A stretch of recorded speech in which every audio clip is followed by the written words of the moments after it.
I came to realize something yesterday, and it stayed with me, and I was able to get the answer. And it wasn't as if I was directly asking for the answer, but it did come about. And the answer was something that I thought I had been doing for so many years. And it was love.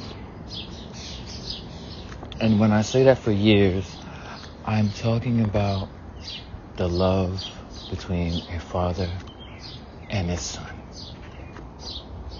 And it is not something that is really thought about, possibly not even really talked about, or from my understanding.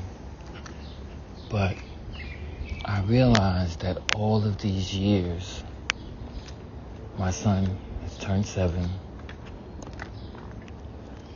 that I finally realized that I am in love with my child.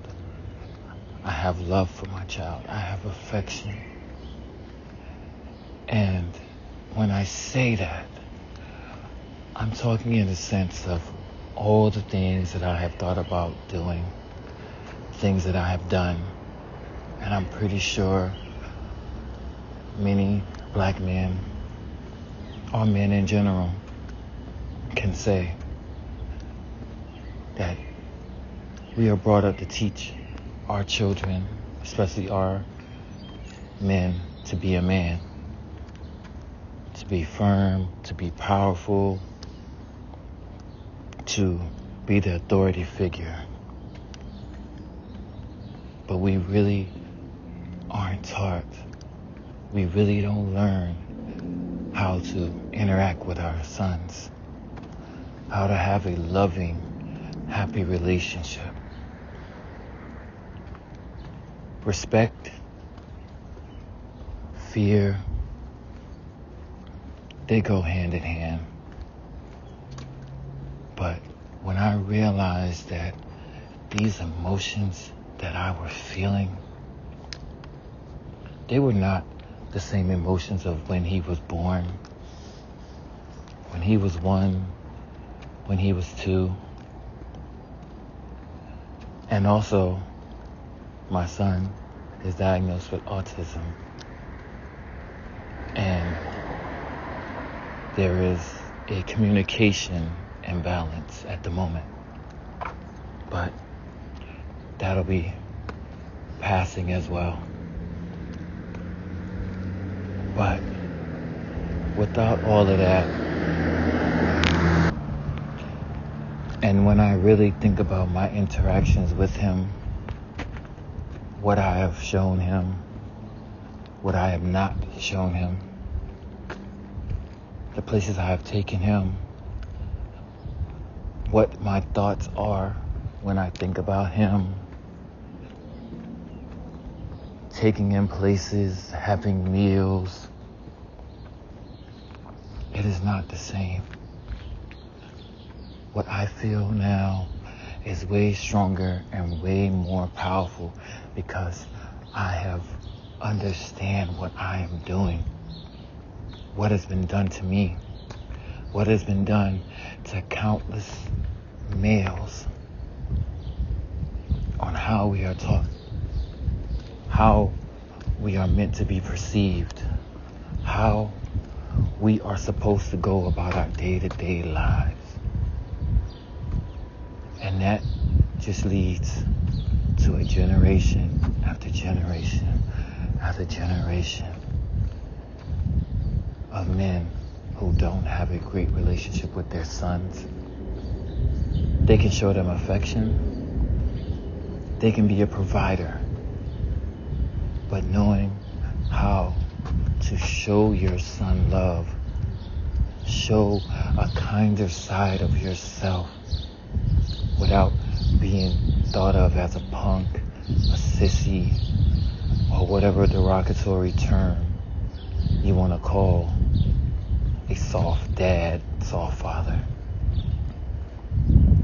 Now, I have had interactions here and there, and the majority of my life has been around women that have children. There's a bunch of singles there, but for the most part. And what I was doing was basically going through the motions. I have no issues, no gripes with women with children, women without children. I've said it before. My weakness is of the flesh, and that is women in general. Or so it was. Thank you for your healing and helping me to maintain. Always a thank you, always a blessing. That is not a priority. But when I started to think and started to express my experience, express how the feeling that I felt when I thought of my child, my son being in our home, him having his own room, him cooking, making food with me, the play area, telling his mother that, oh, it's fine, he can stay with me, thoughts of having him the whole summer. It was a different type of feeling. It felt like my entire insides were heating up. I felt weird. It felt uneasy but comfortable at the same time. Because we can swear up and down that we love, that we care, we provide. Anyone can be a provider. But to really love that child, show that child unconditional love, that is truly something special. I realize what all I have been doing. I've also realized what I've been running from. The language barrier. The not being able to talk, not have a conversation. So I ran to work. And I slept and I worked and I slept and I provided. He never was hungry. Always had clothes, nice clothes, regular clothes, toys, whatever I wanted to buy. But I did not know how to interact with my child.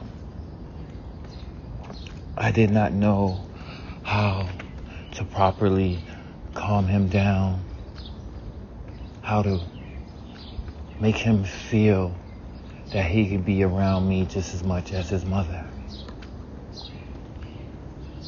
And at times, thoughts of anger, because you're providing, you're sacrificing all of your time, but this is the reaction that you're getting. But it wasn't until I realized that all I was doing was just providing. But now, these feelings are pure, true love. The reason why I am doing what I am doing, I am staying focused, what I prayed for, what I am healing all of those who passed before me for. It is those reasons that I wake up, I go through my routine, I have my heart and mind set, and my purpose is not changing. And as I was thinking about my interactions, what I have been doing for the past 7 years, I thought of those who that's all they knew.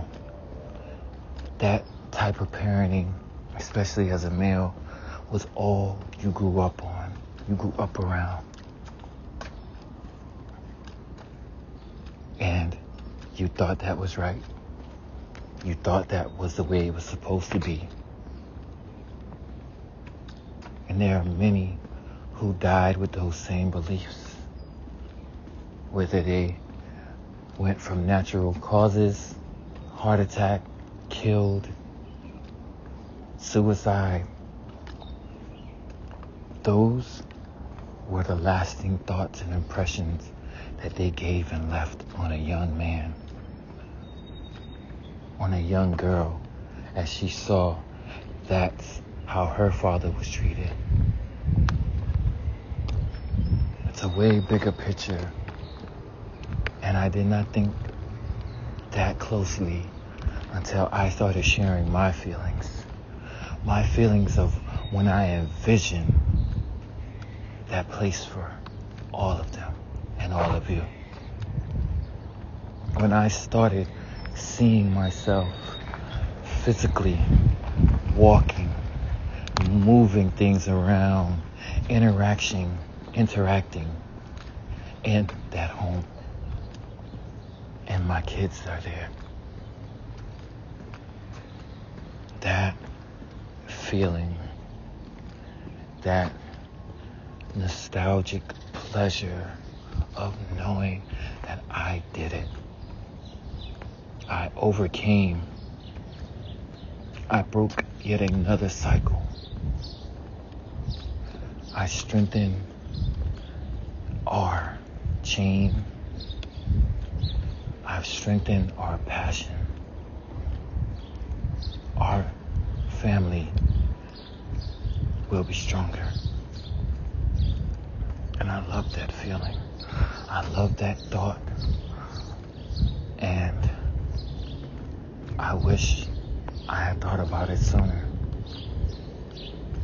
I wish it would have been more focused on by me, but it did get done. The thoughts were somewhere in there, but they weren't the main focal point of the conversation.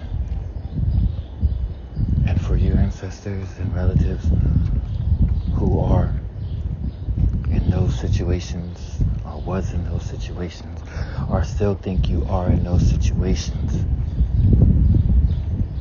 listen to my thoughts. Read my mind.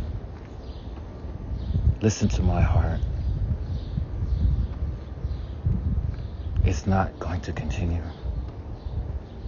It stopped. It is not going to proceed. I know. I feel. I am sure of how to do things correctly from here on. This is my chance. He is still at a young age where he can still be molded and shaped and hopefully do things a lot smarter and better than I did. But in the end of all that, he will know that he has a father's love. A main issue a lot of times when it comes to male and female is, they did not have a father.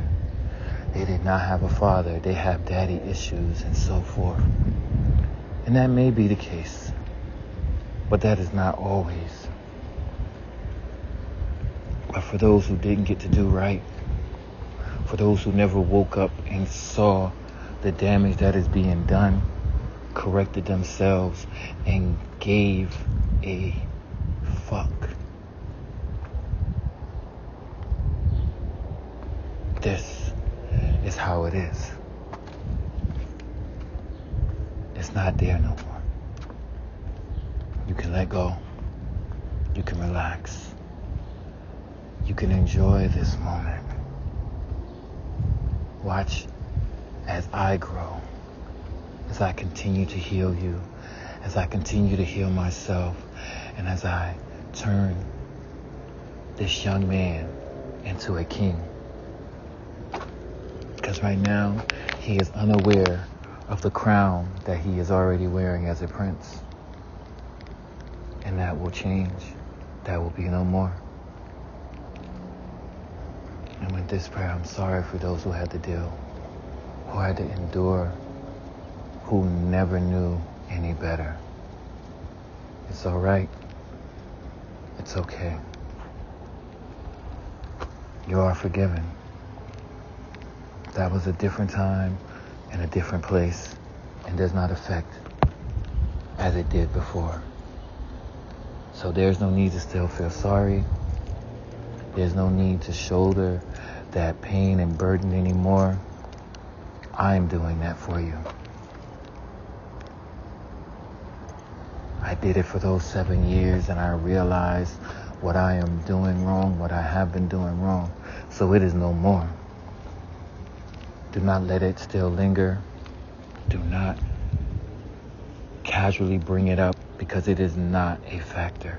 What happened in your time is done. It's over. It is our time for healing, our time for prayer, our time for forgiveness, and to look forward to a happier, love-filled future. And you're showing me, with all of these blessings, with all of these visions, you are showing me that we are on the right path. It is right there. It is close. So let everybody know, all know, that it is no more. That home is a new start, a new beginning, a new chapter to be written, and all that happened before is no more. It is not a factor. Amen.